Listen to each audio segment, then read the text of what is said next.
यशोदानंदन ब्रज जनरंजना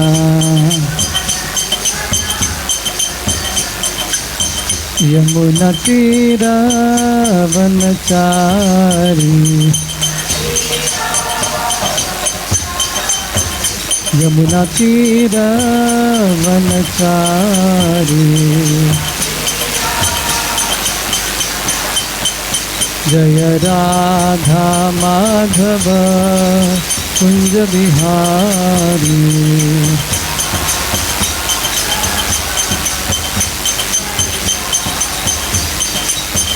हरे कृष्णा कृष्णा कृष्णा हरे हरे हरे राम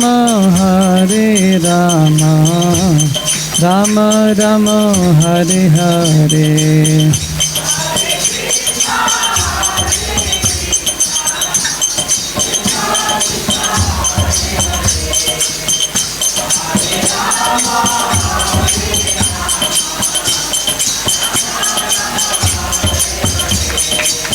हरे कृष्णा कृष्णा कृष्णा हरे हरे हरे राम राम राम हरे हरे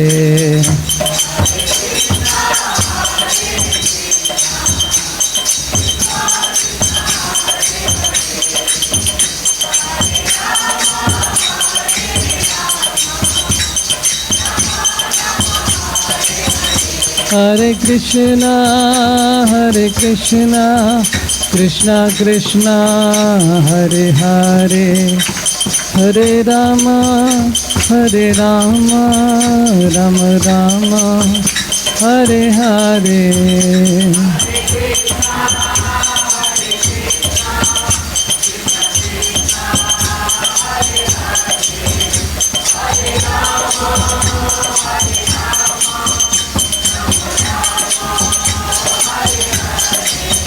जय राधा गोपीनाथ राधा गोपीनाथ राधे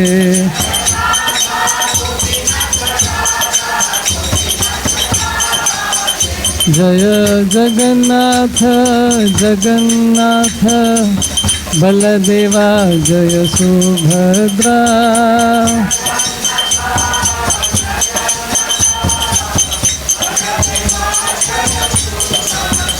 जय गौरानिताय गौरानिताय गौरानिताय जय गौरानिताय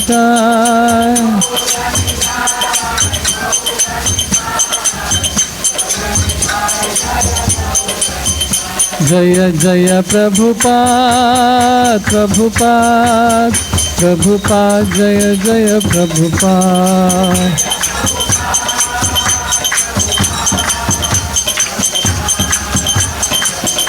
निताय गौर हरि बोल हरि बोल हरि बोल निताय गौर हरि बोल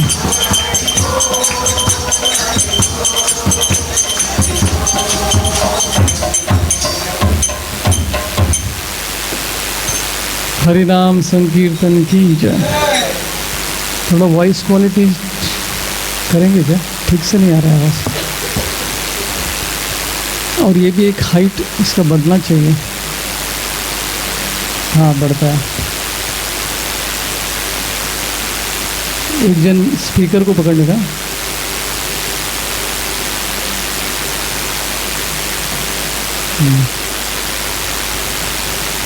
उसमें थोड़ा बास फ्रीक्वेंसी ये थोड़ा फैलाना चाहिए ना पैर को, नहीं तो बैलेंस नहीं होगा।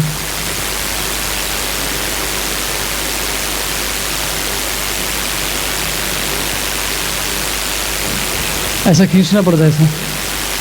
हाँ परफेक्ट।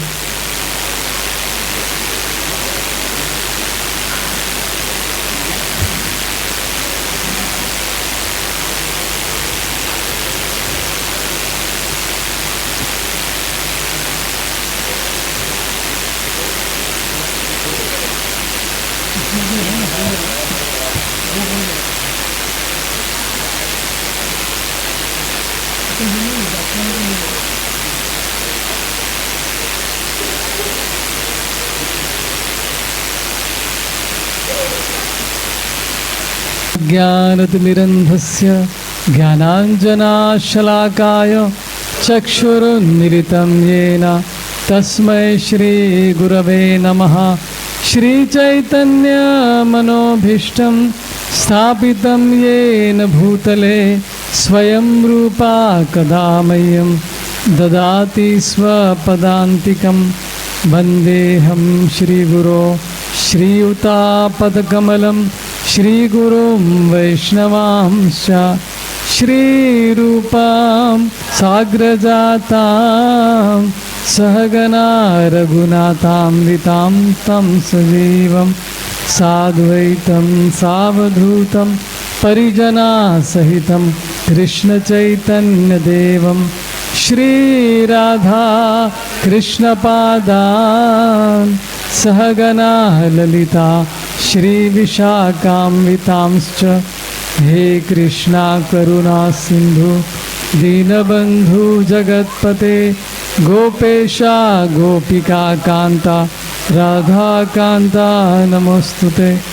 तप्त कांचन गौरांगी राधे वृंदावनेश्वरी वृषभानुसुते देवी प्रणमामि हरिप्रिये। नमो विष्णुपादाय कृष्णप्रेष्ठाय भूतले भक्तिवेदांत स्वामिने ते नामिने। नमस्ते सरस्वते देवे गौरवाणी प्रचारिणे निर्विशेषा शून्यवादी पाश्चात्यदेशतारिणे। वाञ्छाकल्पतरुभ्यश्च कृपा सिन्धुभ्येव च पतितानां पावनेभ्यो वैष्णवेभ्यो नमो नमः। जय श्री कृष्ण चैतन्य प्रभु नित्यानंद श्री अद्वैत गदाधर शिवासादि गौर भक्तवृंद। हरे कृष्णा कृष्णा कृष्णा हरे हरे हरे राम राम राम हरे हरे। हरे कृष्णा कृष्णा कृष्णा हरे हरे हरे राम राम राम हरे हरे। हरे कृष्णा कृष्णा कृष्णा हरे हरे हरे राम राम राम हरे हरे।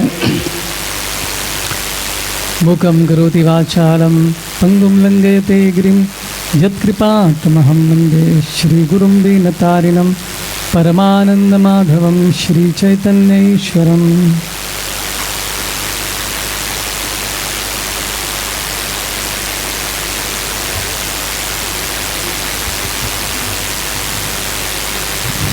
महाअवतार नरसिंहदेव भगवान की समथिंग स्पेशल।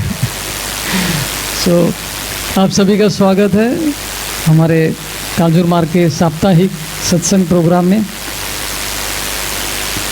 तो महाअवतार नरसिंहदेव भगवान का भी समय चल रहा है। मैं फुल कैंपेनिंग कर रहा हूँ उसका कुछ कमीशन नहीं मिल रहा है मुझे, लेकिन मूवी इतना सुंदर बना है। कल मैंने देख लिया है, बहुत सुंदर मूवी है। और आपको ऐसा लगेगा कि जो स्टोरी आपने सुना साक्षात वो वहाँ पे आपको देखने को मिल रहा है। वराह देव का जो एंट्री होता है, जो फाइट है हिरण्याक्ष के साथ, एकदम रोमांचक है। और हिरण्यकशिपु का जो लास्ट में नरसिंह भगवान के साथ युद्ध होता है, ऐसा सुंदर भगवान का रूप है वो नरसिंह भगवान का। और प्रहलाद का जो कैरेक्टर है एकदम बहुत ही प्यारा सा लड़का है, बहुत सुंदर है, इमोशनल डिवोशनल है पूरा मूवी। और जो लोग मार्शल आर्ट्स जानते हैं देखा होगा तो नरसिंहदेव भगवान और हिरण्यकशिपु के बीच में थोड़ा चाइनीज़ मार्शल आर्ट्स भी है उधर लेकिन बहुत ही हाई लेवल का VFX मतलब ग्राफिक्स यूज़ किया है उसमें। तो कृपया आप ज़रूर देखिएगा, एक बार नहीं कई बार भी देख सकते हैं मुझे मौका मिलेगा तो दूसरी बार भी देखने के लिए रेडी हूँ मैं, क्योंकि इतना सुंदर जो हम लोग भागवतम में पढ़ते हैं ये सच में कैसा हुआ रहेगा। जो हिरण्याक्ष और वराहदेव का जो फाइट होता है ब्रह्मांड में होता है ना, आजू बाजू में सब ग्रह घूम रहे, प्लैनेट्स घूम रहे हैं, तो हम लोग केवल इमेजिन कर सकते हैं।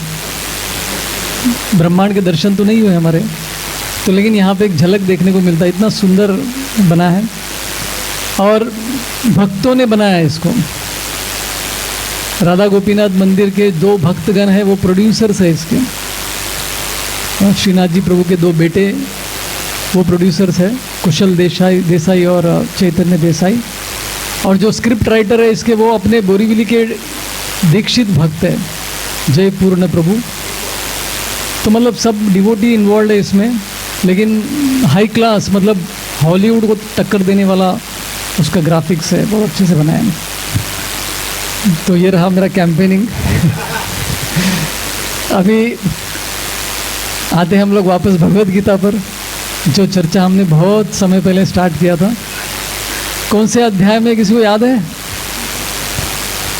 कौन से चैप्टर में है? 2nd चैप्टर में है और 38 श्लोक तक हमने कंप्लीट किया है और 39 और 40 श्लोक देखने का प्रयत्न डिस्कस करेंगे हम लोग। तो आप जैसे बहुत सारे लोग भूल भी करेंगे कि क्या हमने डिस्कस किया इतने समय में। तो क्विक रिकैप। बहुत आवाज़ आ रही है, बाहर से आ रही है क्या बात करने की आवाज़? नहीं ना, ठीक, बारिश का रहेगा। तो 2nd चैप्टर हमने देखा कि कैसे कृष्ण ज्ञान की बातें करते हैं, आत्मज्ञान की बातें करते हैं। 12, 13, 13th वर्ष से स्टार्ट करते हैं, 30th वर्ष 30 वर्ष श्लोक तक वो सोल के बारे में, आत्मा के बारे में बताते हैं, कैसे हम शरीर नहीं, हम आत्मा है करके। फिर उसके बाद में ये सब किस लिए कर रहे हैं? मोटिवेट करने के लिए, प्रोत्साहन देने के लिए अर्जुन को कि आप युद्ध करो, ऐसे मत बैठे रहो, युद्ध करो, युद्ध में भाग लो। हम शरीर नहीं, आत्मा है। आपके सगे संबंधी मर जाएंगे, उनको दूसरा शरीर मिलेगा, फिर से जन्म लेंगे, तो इसमें चिंता करने की क्या बात है? तो ये आत्मा का ज्ञान जो है कृष्ण पहले बताते हैं। उसके बाद फिर कृष्ण सोच रहे थे कि ऐसे भी लोग हैं दुनिया में जो पूछेंगे कि मुझे क्या मिलेगा इससे। तो फिर उन्होंने कर्म कांड के बारे में बताया। कर्म कांड में कृष्ण बताते कि आप युद्ध में हार जाएंगे तो क्या मिलेगा? क्या मिलेगा? स्वर्ग मिलेगा। और अगर जीत जाएंगे युद्ध में तो क्या मिलेगा? राज्य मिलेगा। तो लोभ, प्रलोभन दिखा रहे कृष्ण यहाँ पे। देखो आपका नुकसान ही नहीं है कुछ, आप फायदे में ही रहेंगे युद्ध करके। तो ये कर्म कांड की बातें, मतलब कर्म कांड मतलब शास्त्र में जो बातें बताई है कि ये अनुष्ठान करूँगा, ये व्रत करूँगा तो मुझे क्या मिलेगा। तो वेदों में ऐसा बहुत सारा चीज़ है और बहुत सारे लोग ऐसे ही चीज़ों से आकर्षित होते हैं कि मैं ये करूँगा तो मुझे वो मिलेगा, वो करूँगा तो मुझे ये मिलेगा। तो ये प्रलोभन भी दे रहे। तो कृष्ण जब भगवद गीता बोल रहे थे तो उनके सामने बहुत सारे वैरायटी के लोग थे और सबका स्तर भी अलग अलग था। तो सबके हिसाब से कृष्ण अलग अलग ज्ञान दे रहे थे। कुछ लोगों को भक्ति में इंटरेस्ट नहीं रहेगा तो उनके लिए कर्मकांड के बारे में बता रहे हैं। तो अपने जो वेद है ये ऑल इंक्लूसिव है। ये ऑल इंक्लूसिव मतलब सबके लिए कुछ ना कुछ है। वेद में ऐसा नहीं बताया कि आप ये फॉलो नहीं करेंगे तो आप नरक में जाएंगे। अपना सिद्धांत ऐसे वाला नहीं है। अपना सिद्धांत क्या है? सबके लिए कुछ ना कुछ है। ठीक है, आप टेंशन मत लो, आपसे ये नहीं हो रहा है, ये करिए। आप भक्ति नहीं कर पाएंगे, ये सब पालन नहीं कर पाएंगे, आप ये करिए। धीरे धीरे आप 2nd क्लास से 3rd क्लास, 3rd से 4th, 4th से 5th, 5th से 6th, ऐसे धीरे धीरे 10वीं तक आइए। तो ये वाला मॉडल अपने वेदों का है। स्टेप बाय स्टेप ग्रेजुअल भी हम लोग ऊपर चढ़ सकते हैं। लेकिन कलयुग में समय इतना कम है तो प्रभुपाद ने क्या किया? डायरेक्ट लिफ्ट में बैठ के एकदम डायरेक्टली भक्ति होगा, डायरेक्टली ऊपर जा सकते हैं। तो ये मेथड प्रभुपाद ने हम सबके लिए दिया। कलयुग में समय नहीं है और वेद पढ़ने का तो अपना काबिलियत भी नहीं है, अपना कैपेसिटी भी नहीं है। तो इसलिए कृष्ण यहाँ पे ग्रेजुअली बता रहे। तो कर्मकांड के बारे में बताने के बाद अभी कृष्ण टर्निंग पॉइंट पे है, दूसरा विषय स्टार्ट करने वाले हैं, नेक्स्ट लेवल पे जाने वाले हैं। तो ये 39th वर्ष से ही स्टार्ट होने वाला है। तो 39 श्लोक है, एषा ते अभिहिता सांख्ये बुद्धिर्योगे त्विमं शृणु बुद्ध्या युक्तो यया पार्था कर्म बंधम प्रहास्यसि। तो कृष्ण यहाँ पे बहुत एक इंटरेस्टिंग चीज़ बता रहे हैं। यहाँ पे कह रहे कि मैंने तुमको अभी तक आत्मज्ञान के बारे में बताया, सांख्य के बारे में बताया। तो ये सांख्य सिद्धांत क्या होता है उसके बारे में चर्चा करेंगे हम लोग। और यहाँ पे बोल रहे कि लेकिन अभी तुम ऐसे कार्य करो बिना कोई आसक्ति के, बिना फल की आशा किए, ऐसी सेवा करो, ऐसे कार्य करो। और ऐसा करने से क्या मिलेगा आपको? कर्म बंधन से छुटकारा मिल जाएगा। ये कर्म बंधन क्या होता है, कोई बता सकता है? कर्म का बंधन मतलब क्या होता है?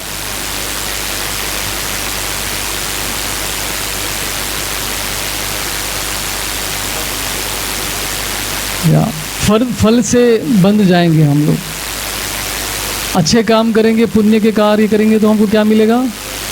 स्वर्ग मिलेगा। तो अच्छी बात है, इसमें बंधन किधर है? पाप कार्य करेंगे तो नर्क जाएंगे, इसमें थोड़ा बंधन लग रहा है। स्वर्ग वाले में बंधन क्यों लग रहा है?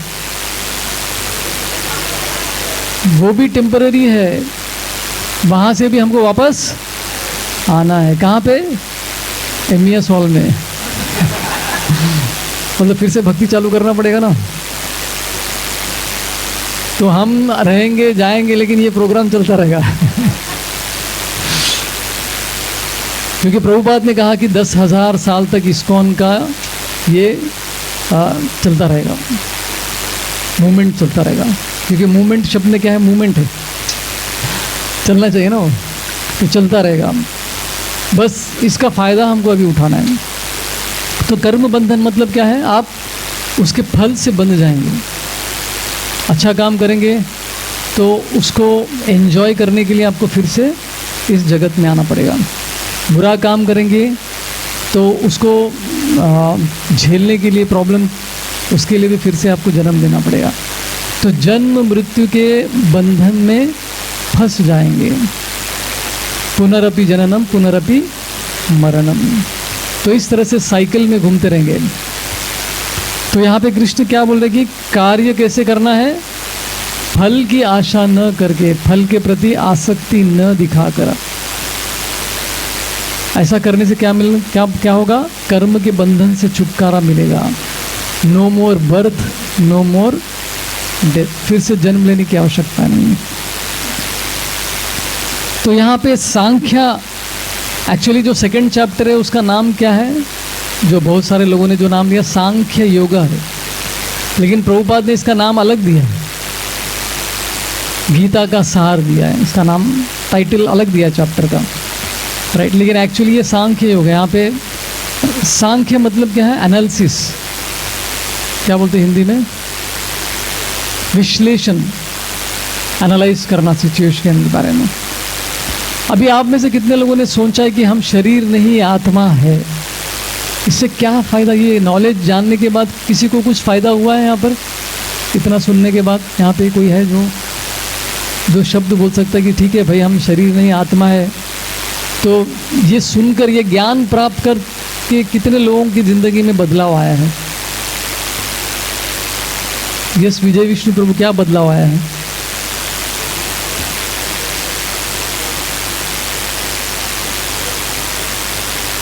शरीर का फिर से बोले। हाँ,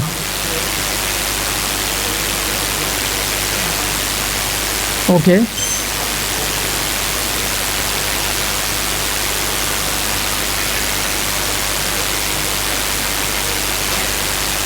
वो तो आप कुछ कार्य कर रहे हैं, अभी अब तक रिजल्ट नहीं मिला, लेकिन ये ज्ञान सुनते ही आपके मन में, मतलब यस, आप थोड़ा एडवांस स्टेप में चले गए। हम बेसिक में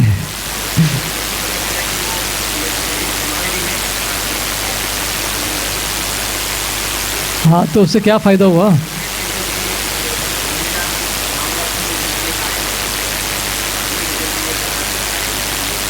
प्रेरित होंगे।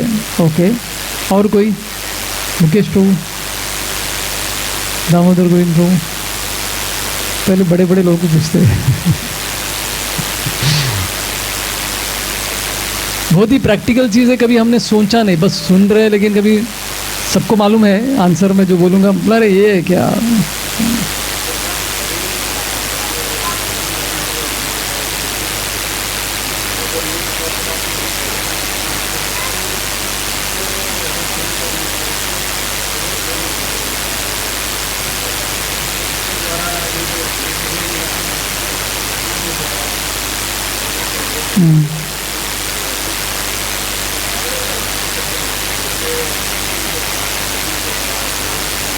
आप भक्ति के प्रोसेस के बारे में बोल रहे हैं, बहुत अच्छी बात है, एडवांस वाला चीज़ बता रहे हैं। बेसिक चीज़ जो मैं पूछ रहा था कि जैसे हम शरीर ने आत्मा, मतलब एक इमीडिएटली फायदा किया, मृत्यु का भय चला जाएगा।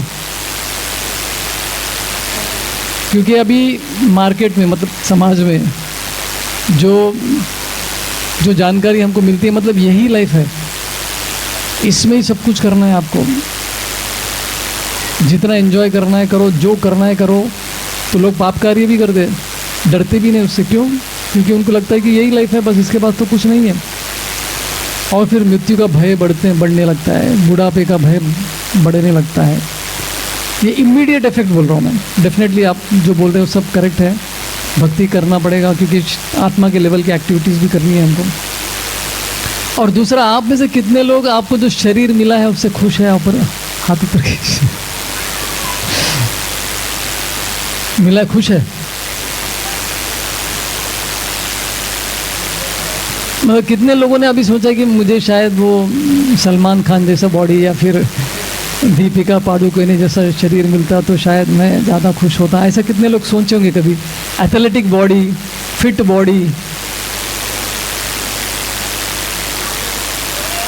ऐसा मन में विचार आता है ना?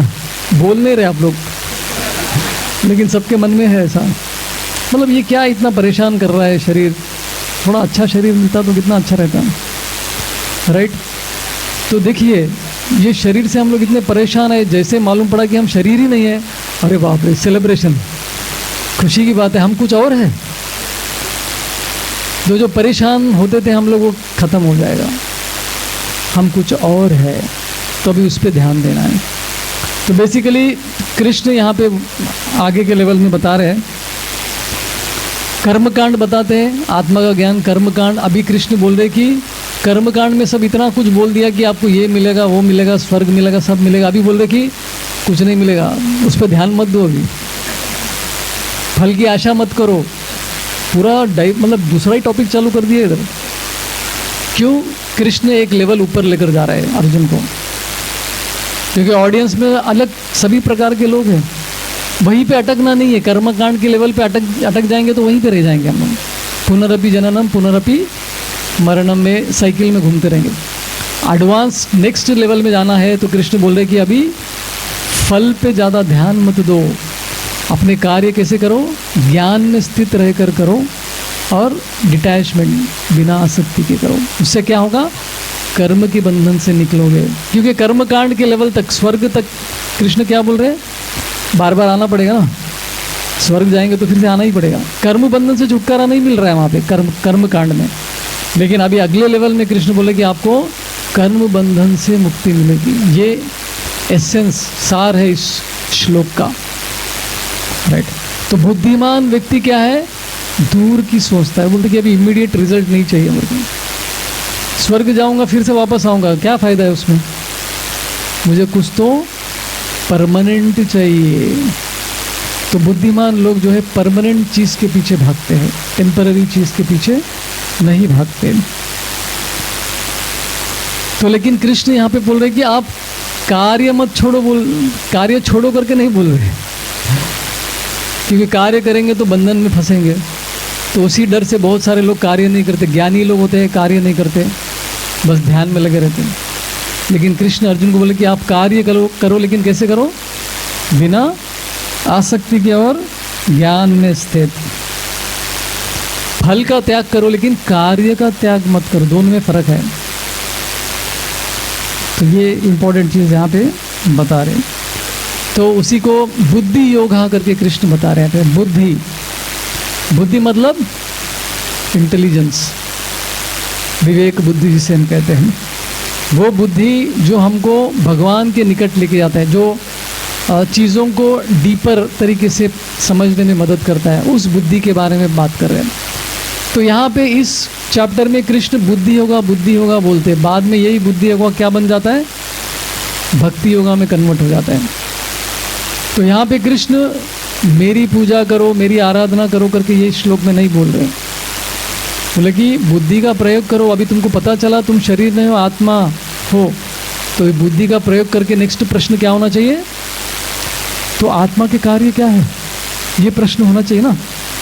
शरीर के कार्य तो हम वो तो चल ही रहा है, उसी में फंसे हुए हैं। अभी जब बुद्धि आपको ज्ञान मिला है तो बुद्धि का प्रयोग करके क्या करना है, चलो अभी मुझे पता चला कि मैं शरीर नहीं हूँ, आत्मा हूँ, तो करना क्या है, ये मन में प्रश्न आना चाहिए, तो एडवांसमेंट होगा। तो तभी सत्संग में हमको पता चलता है कि हमको करना क्या है। ठीक है, हमको पता चला हम आत्मा है, तो आत्मा के कार्य क्या है। तो ये धीरे धीरे कृष्ण अर्जुन को लेकर जा रहे हैं एक लेवल। सो भगवत गीता के 10th चैप्टर में भी बुद्धि के बारे में कृष्ण बोलते हैं। बहुत ही फेमस श्लोक है ये, दामोदर लीला से कनेक्टेड श्लोक है। तेषाम सतत युक्तानाम भजताम प्रीति पूर्वकम ददामी बुद्धि योगम तम ये न माम उपयांति ते। तो ये वाले श्लोक में कृष्ण बोल रहे कि आप बुद्धि योगा करने से मुझे प्राप्त करोगे। ये भक्ति योग के बारे में बोल रहे 10वें चैप्टर में। लेकिन ये 2nd चैप्टर है, यहाँ पे बेसिक लेवल का अंडरस्टैंडिंग दे रहे हैं। तो यहाँ पे कृष्ण क्या कह रहे हैं कि आप चीज़ों को गहराई से समझने में तुम्हारी काबिलियत बढ़ जाएगी। अभी हम सुपरफिशियली देखते हैं सब, गहराई से चीज़ों को देखने का जो नज़रिया है वो बढ़ेगा, तो वो बुद्धि आपको मिलेगी निष्काम कर्म योग करने से। तो कर्म कांड के बाद क्या आ गया,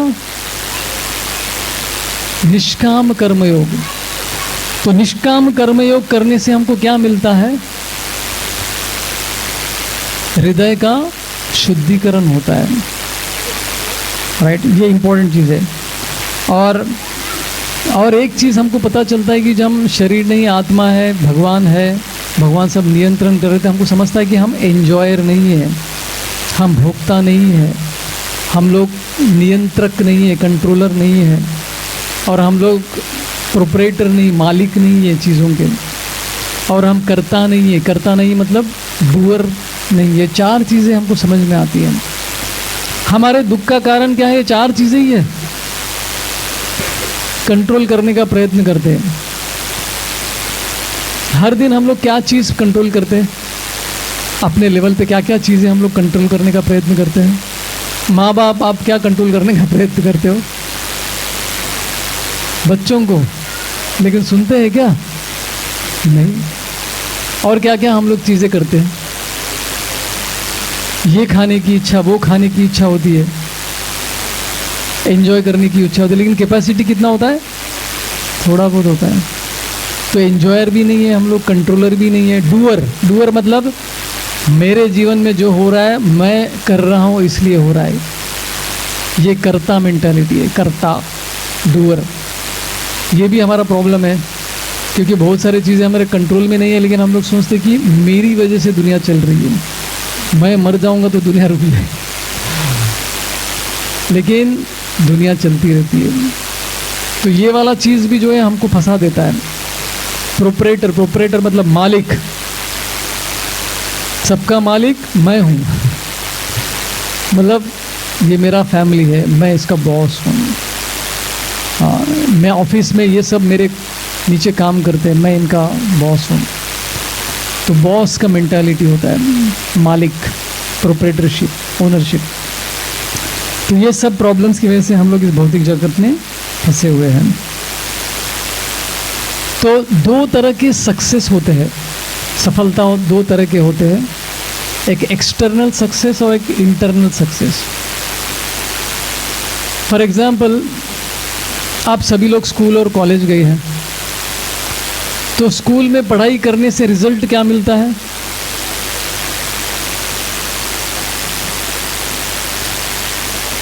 मार्क मिलते हैं ना आज के ज़माने में, ग्रेड्स मिलते हैं, फर्स्ट आया, सेकंड आया, थर्ड आया, जो भी ग्रेड्स मिलते हैं। तो ये जो ग्रेड्स है, मार्क्स है, ये क्या है? एक्सटर्नल सक्सेस है, जो दिखता है कि इतने नंबर आए करके। तो पढ़ाई करने से इंटरनल सक्सेस में क्या क्या चीज़ें हो सकती है जो दिखता नहीं है? हाँ, बुद्धि का विकास, और क्या क्या मिलता है इंटरनल सक्सेस?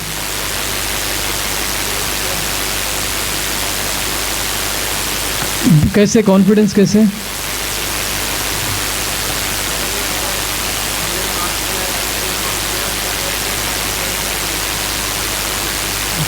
नाइस पॉइंट, ऐसा एक्सप्लेनेशन भी चाहिए हमको। और क्या क्या मिलता है पढ़ाई करने के टाइम पे? और क्या क्या क्वालिटीज़ बढ़ती है, थोड़ा विचार कीजिए। हाँ, फोकस बढ़ता है, क्योंकि फोकस को हम मेजर नहीं कर पाते ना, नंबर नहीं दे सकते हैं। वेरी नाइस पॉइंट, फोकस बढ़ता है। और क्या क्या चीज़ें हमको मिलती है पढ़ाई करने से? हाँ, मार्क्स हो गया, पहले हो गया। हाँ, फोकस, कंसंट्रेशन एक ही है। और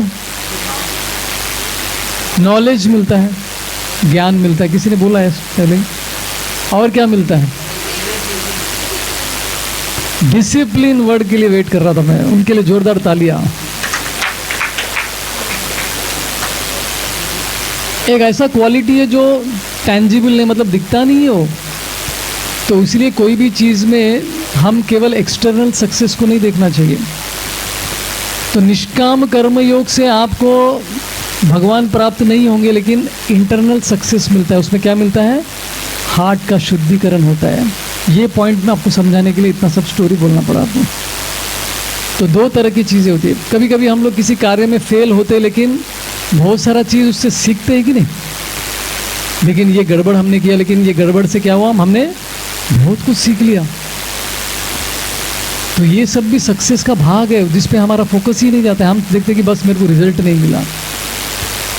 तो एक्सटर्नल रिजल्ट, इंटरनल रिजल्ट, ये दो चीज़ें भी हमेशा हमको देखना चाहिए। इससे मन शांत रहता है। लाइफ में फेल भी हो गए तो उसमें मैंने क्या क्या सीखा, ये दौर से मैंने गुजर के क्या सीखा? स्ट्रांग बन गया मैं, इंटरनली स्ट्रांग बन गया। तो ये है इंटरनल सक्सेस, इसको भी हमेशा ध्यान देना है। तो निष्काम कर्मयोग से हमको इंटरनल सक्सेस के रूप में क्या मिलता है? हार्ट का प्यूरिफिकेशन होता है।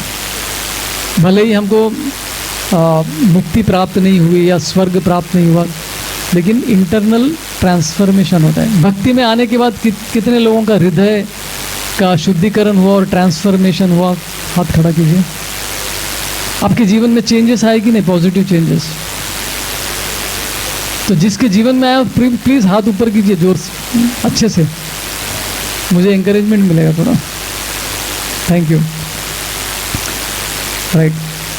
तो फिर ज्ञान योग आता है। ज्ञान योग में क्या होता है? गोल क्या है वहाँ पर? मुक्ति, मोक्ष जिसे हम कहते हैं, वो मिलता है। और ज्ञान योगा का प्रोसेस क्या है?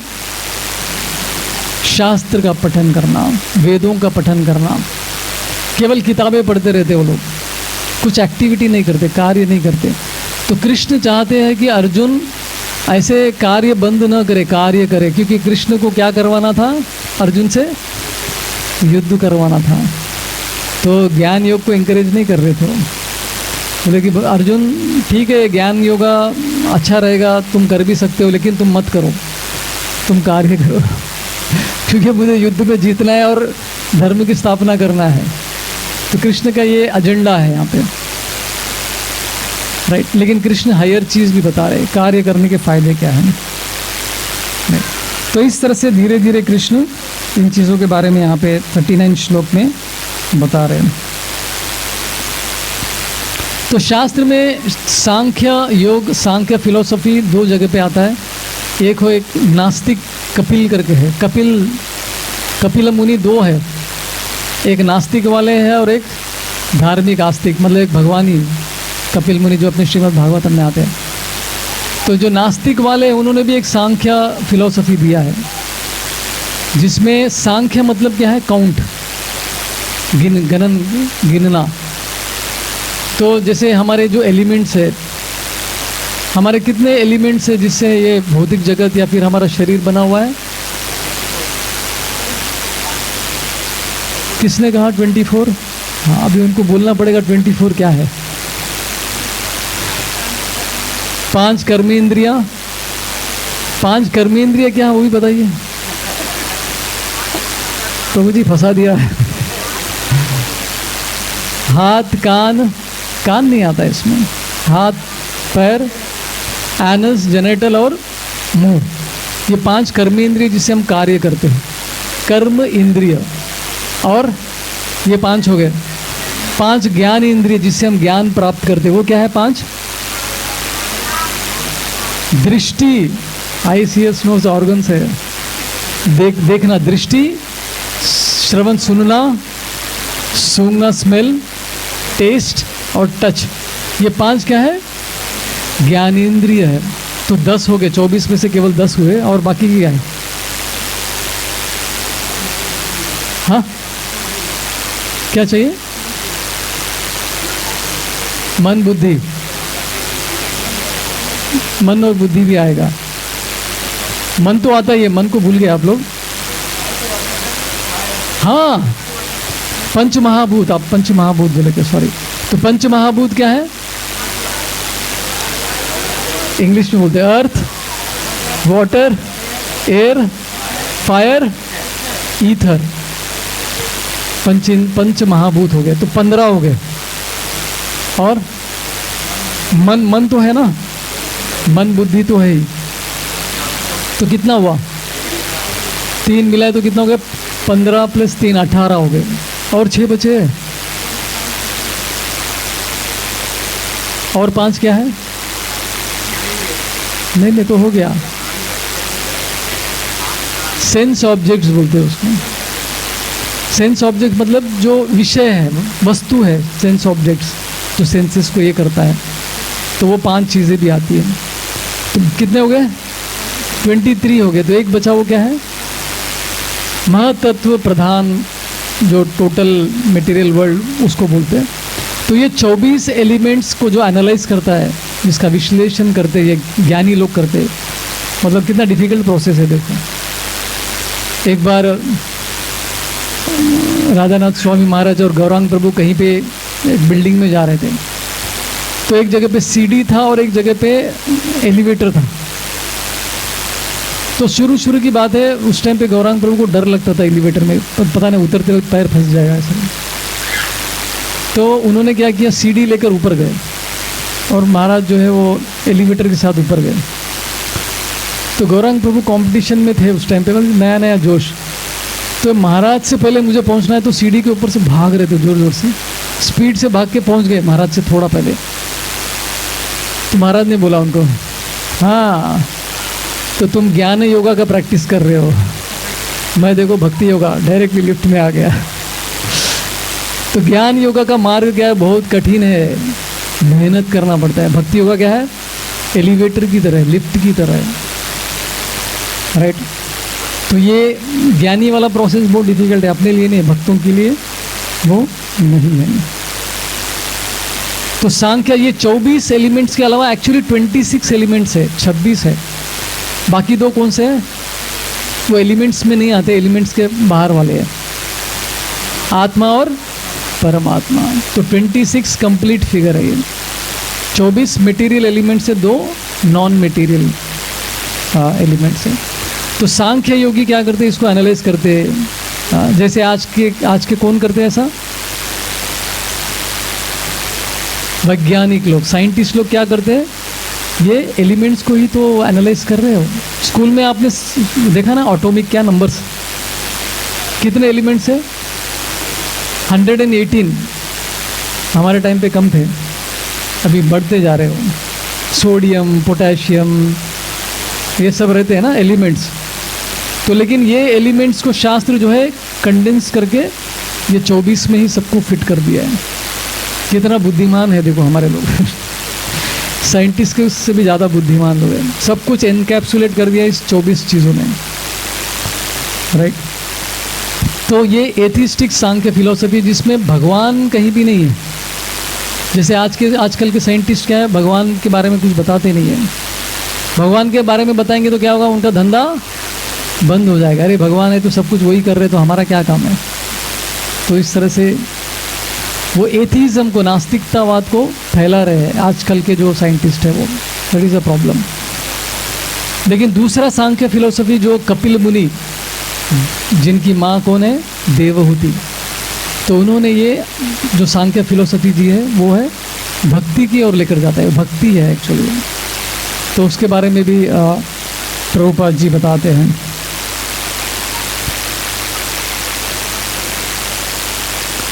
तो ये इस श्लोक में बताया गया। अगला श्लोक तो बहुत ही इंटरेस्टिंग है, बहुत ही इंपॉर्टेंट है भक्तों के लिए।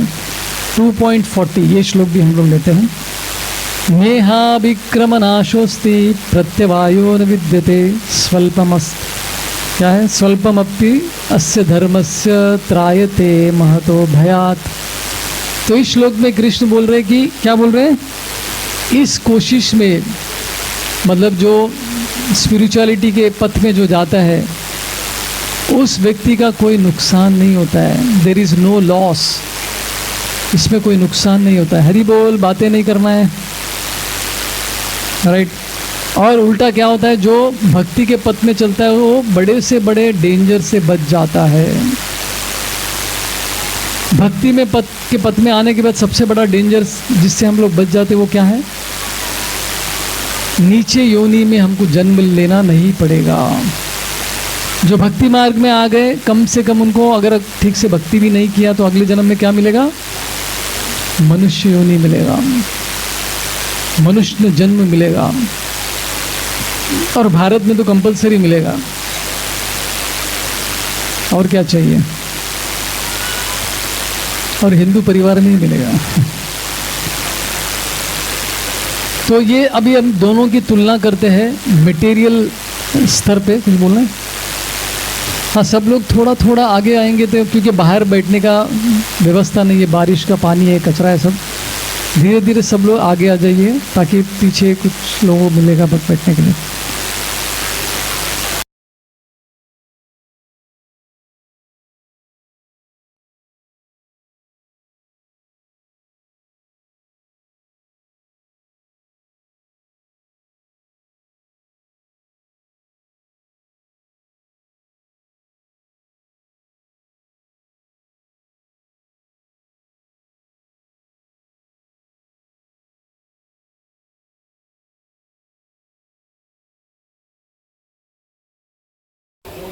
पूरा आंसर लिखेंगे तो ही मार्क मिलने वाला है।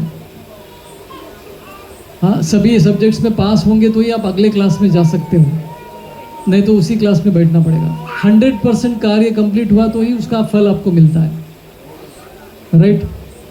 लेकिन आध्यात्मिक कार्य कैसे होता है, थोड़ा भी करेंगे तो उसका परमानेंट फायदा है। तो ये डिफरेंस है। और एक क्या है, अगर आपने ठीक से कंप्लीट नहीं किया तो फिर से आपको करना पड़ेगा कार्य, भौतिक कार्य, और आपको जीरो से स्टार्ट करना पड़ता है। जैसे आप में से कोई सीए का प्रैक्टिस करता है, सीए वाले कोई है, इनके भैया है। तो सीए बहुत कठिन होता है, उसमें एक सब्जेक्ट में भी फेल होते हैं तो क्या होता है, पूरे सब्जेक्ट लिखना पड़ता है। पुनर्मूषिक भव, मतलब फिर से उधर स्टार्टिंग पॉइंट में उसको आना पड़ता है। वो डिफिकल्ट होता है। आध्यात्मिक कार्य कुछ ऐसे ही, मतलब भौतिक कार्य सब ऐसे ही होते हैं।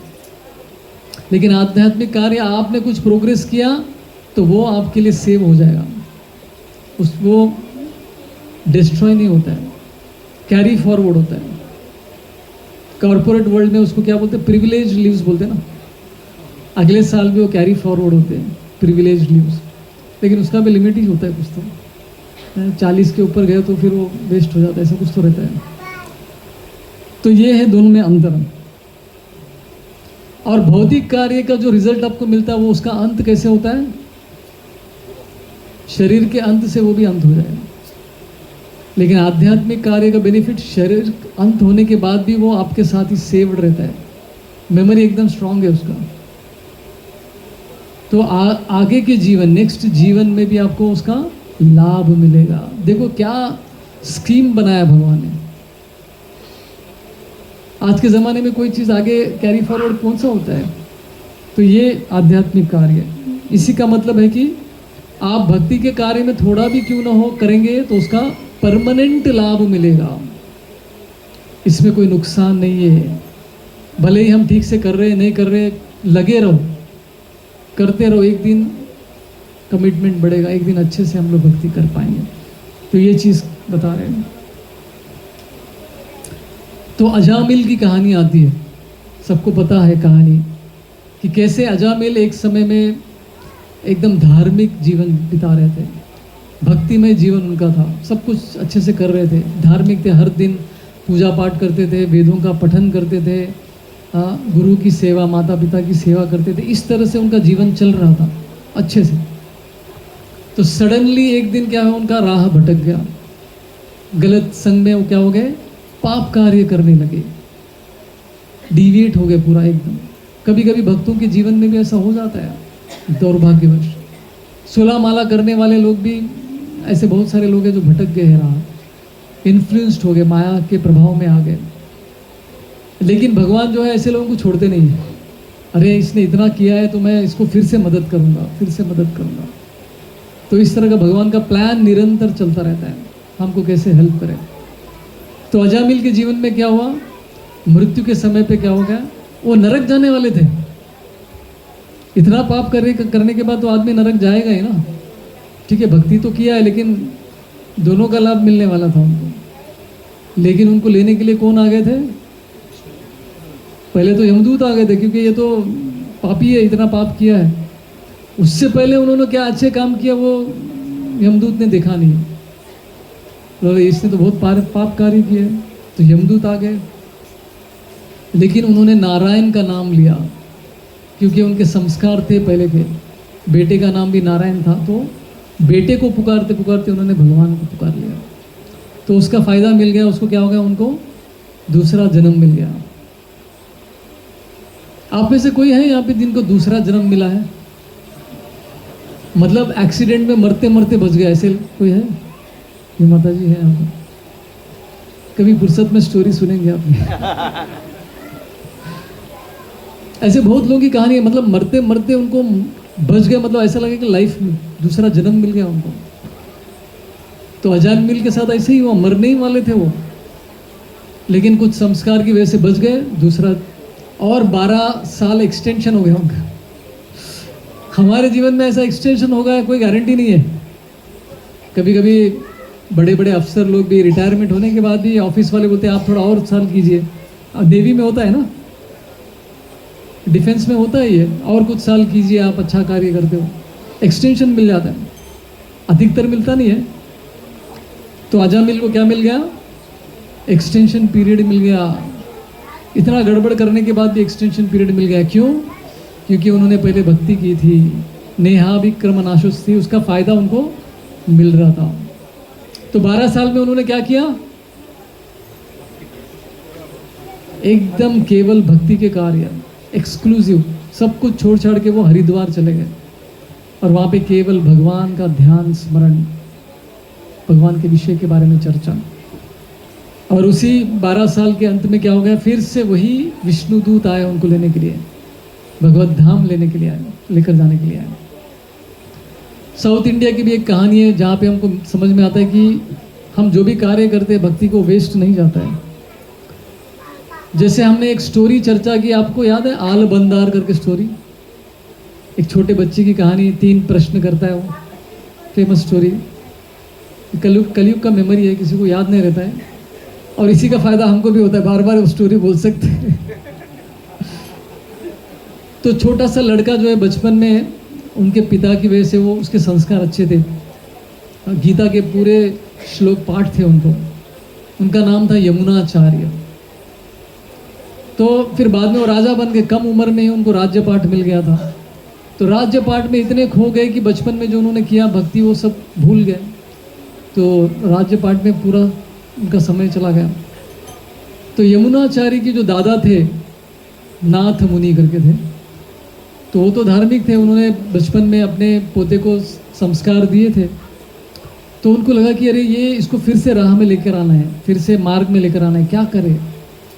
तो उन्होंने क्या किया, अपने एक शिष्य को भेजा जो एक सन्यासी थे। शिष्य को बोला कि ऐसा ऐसा आइडिया प्लान दिया उनको। शिष्य यहाँ पे आए, राजा के राज्य में आए।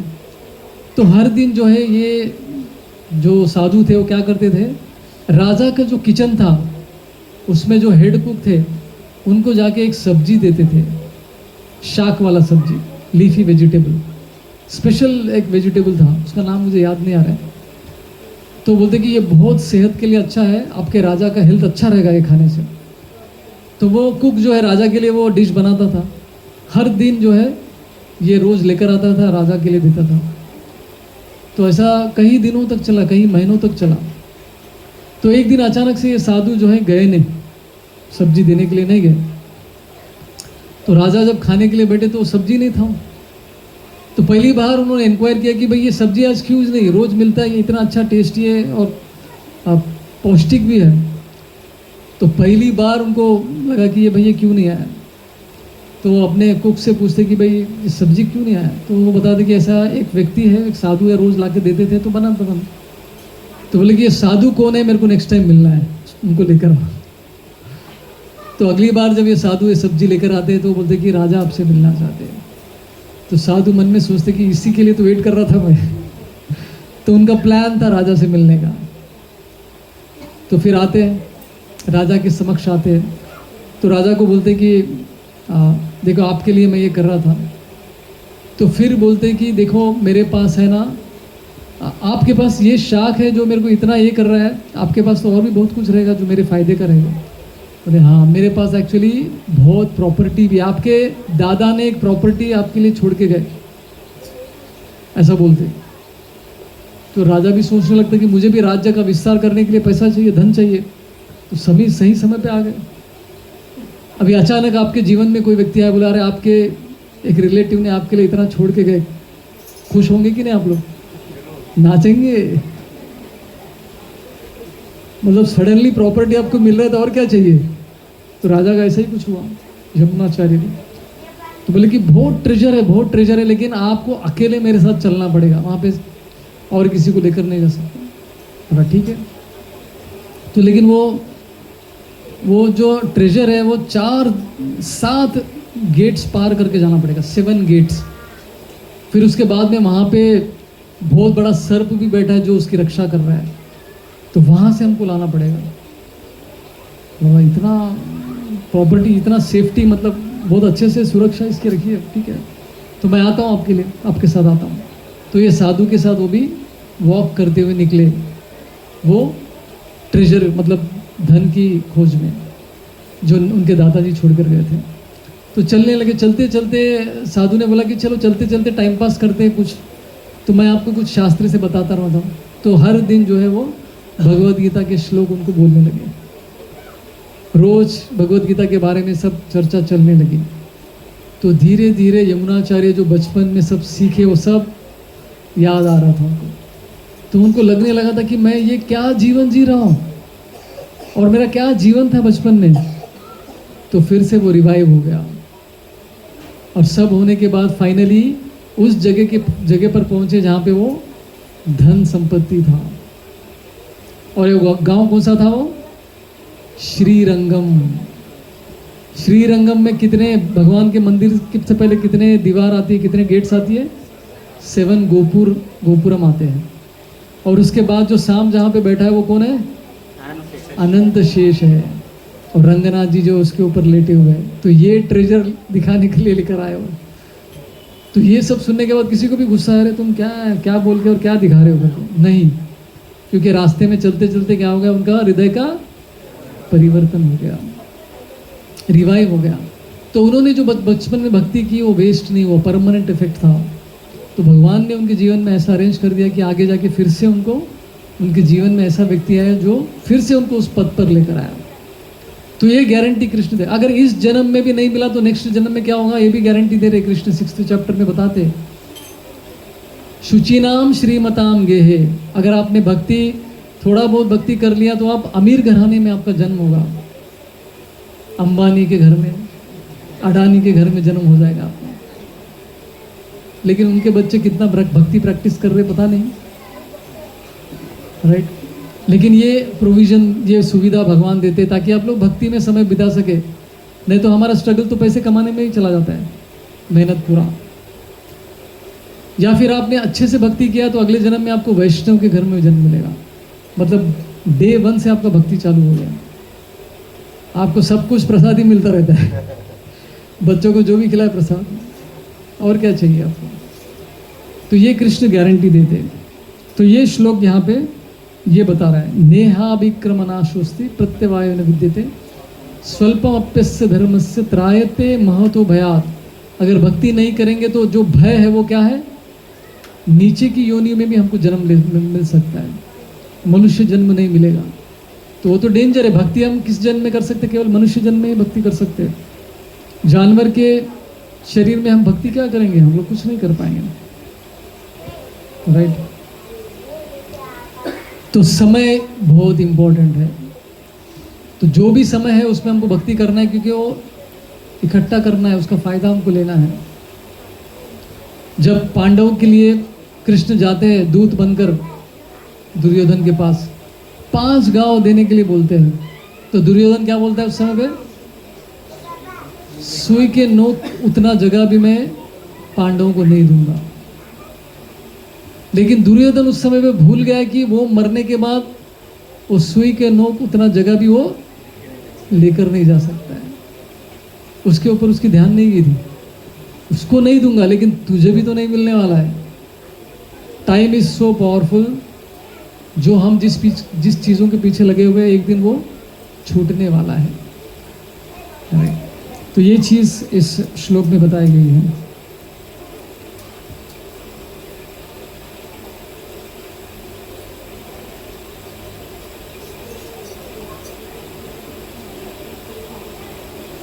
तो यहाँ पे जो लेसन हम लोग सीख सकते हैं इस श्लोक से, स्पेशली 40वां श्लोक से, तो हमको एक एक क्षण, एक एक मोमेंट इन्वेस्टमेंट करना है। हम लोग धनराशि इन्वेस्टमेंट करते हैं म्यूचुअल फंड्स में, हाँ, SIP, STP, MIP, कुछ लोगों को मालूम है ये जो करते हैं म्यूचुअल फंड्स में इन्वेस्टमेंट करते हैं। तो पैसा हम बराबर इन्वेस्टमेंट करते हैं, उसमें कोई गलती नहीं करते हैं। लेकिन समय का इन्वेस्टमेंट जब होता है तो वो उसमें गड़बड़ हो जाता है। तो हमारे बड़े बड़े जो किताब लिखे हैं लोगों ने, सेल्फ हेल्प बुक्स जो होती है, उसमें बताया कि हम लोग कोई भी कार्य 4 कार्यों में डिवाइडेड है, 4 क्वाड्रेंट्स में। सबसे पहला क्वाड्रेंट क्या आता है, अर्जेंट और इम्पोर्टेंट। कुछ लोगों को पता है, इम्पोर्टेंट और अर्जेंट काम। कार्य इंपॉर्टेंट है और अर्जेंट भी है, मतलब करना ही है। इसका कोई उदाहरण दे सकता है, इंपॉर्टेंट भी है और अर्जेंट भी कार्य है, जरूरी है करना और अभी करना है। इसका कोई उदाहरण है आपके जीवन से?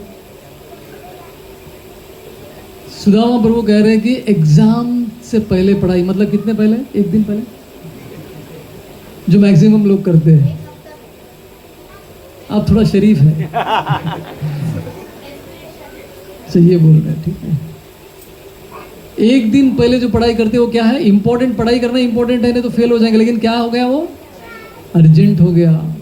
ऐसे कार्य करना चाहिए कि नहीं करना चाहिए? नहीं करना चाहिए। नहीं करना चाहिए। दूसरा क्वाड्रेंट है, दूसरे तरह का कार्य क्या है, इंपॉर्टेंट है लेकिन अर्जेंट नहीं है। इसका उदाहरण क्या है? आप लोगों का उदाहरण है, बताओ। एक्सरसाइज। स्टूडेंट्स का उदाहरण, हाँ, बाल काटना, नहीं वो नहीं, एक्सरसाइज या प्लानिंग। एग्जाम वाला ही चीज है।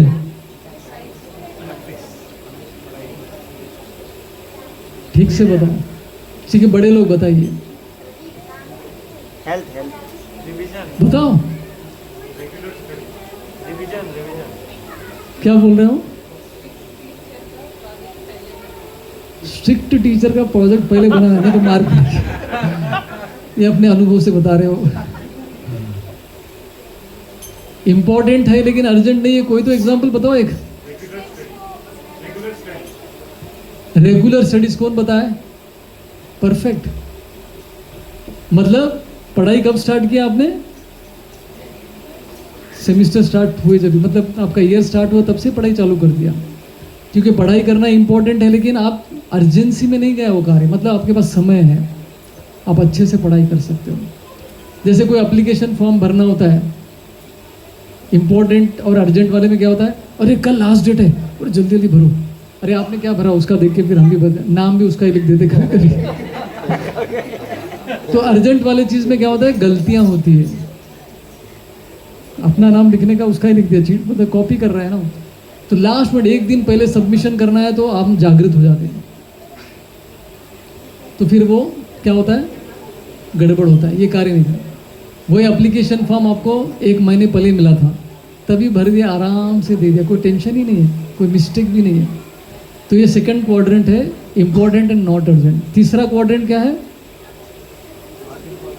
Not important. Not important, important नहीं है लेकिन अर्जेंट है। इसका उदाहरण कोई बता सकता है?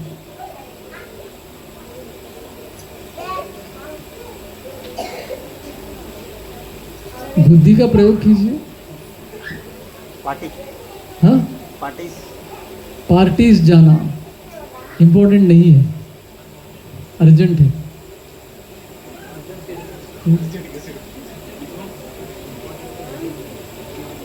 अर्जेंट कब बन जाता है वो?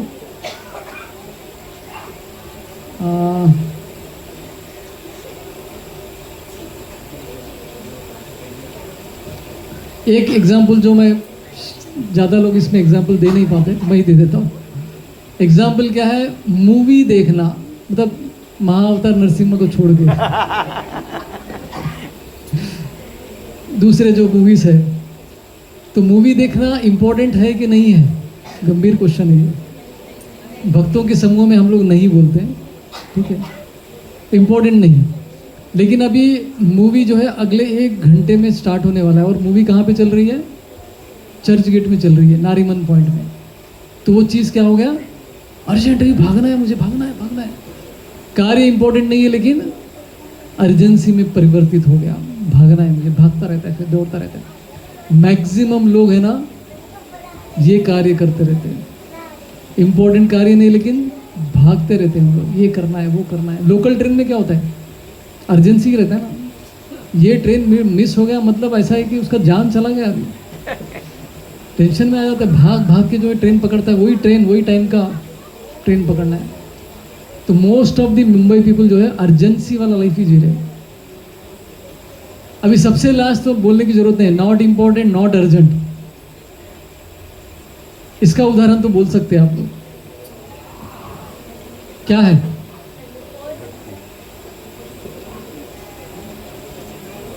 इसका एग्जाम्पल तो बताइए, हम लोग रोज करते हो। मोबाइल, सोशल मीडिया, अर्जेंट नहीं है, इंपॉर्टेंट नहीं है, बस देखते रहते दिन भर, घंटों घंटों ऐसा चलता रहता है अपना। और एक गॉसिप, प्रजल्प करना, बैठ के किसी तीसरे विषय के बारे में चर्चा करना घंटों, किसी का फायदा नहीं है उसमें, समय वेस्ट होता रहता है। तो ये 4 चीज़ें मैं क्यों बता रहा हूँ, क्योंकि इन्वेस्टमेंट की बात आ रही है, तो टाइम इन्वेस्टमेंट। तो कैसे कार्य, 4 में से कौन से कार्य हमको करने चाहिए? सेकेंड क्वाड्रेंट वाला, वो क्या है? Important but not urgent. लेकिन भक्ति देखा जाएगा तो वो क्या है, इंपॉर्टेंट है और अर्जेंट भी है, थोड़ा अलग है। क्योंकि मृत्यु कभी भी आ सकती है, किसी भी घड़ी जो है दरवाजे पे खट खट खट के आवाज आ सकती है। लेकिन अभी से करना है। नेहा विक्रम नाशुस्ति क्या बोल रहा है, आपके पास समय कम है तो जितना हो सके उतना करो, ताकि ज़्यादा से ज़्यादा फायदा हो जाए आपको, अगले जन्म में ज़्यादा मेहनत नहीं करना पड़े। बेस्ट है कि इसी जन्म में सार्थक करके हमको यहाँ से जाना है। Doing things efficiently is not enough. कुशलता के साथ कुछ लोग कार्य करते हैं। Doing right things is important. कौन सी चीज़ इंपॉर्टेंट है, मेरे लिए ज़रूरी है, वो करना इंपॉर्टेंट। बहुत सारे लोग ऐसे कार्यों में लगे हुए जो मतलब, और उसमें कुशलता भी लगा रहे, एक्सपर्टीज भी लगा रहे अपना, राइट। तो भक्ति के कार्य में हम लोग पॉजिटिव और अच्छा क्वालिटी का समय दे सकते हैं। तो ये पॉइंट है। The greatest fear is the fear of losing the key to freedom. सबसे बड़ा भय क्या है? ये मनुष्य जन्म वेस्ट नहीं होना चाहिए। हमको ऐसा जन्म मिला है जिसमें हम बहुत कुछ कर सकते हैं प्रगति के लिए। समय भी कम है और मनुष्य जन्म भी मिला हुआ है, तो इसका ज़्यादा से ज़्यादा फायदा उठाना है। तो यही चीज़ें जो है हम लोग इस श्लोक से हम लोग सीख सकते हैं। हरे कृष्णा। किसी को कोई प्रश्न है इन 2 श्लोकों पर पूछ सकते हैं।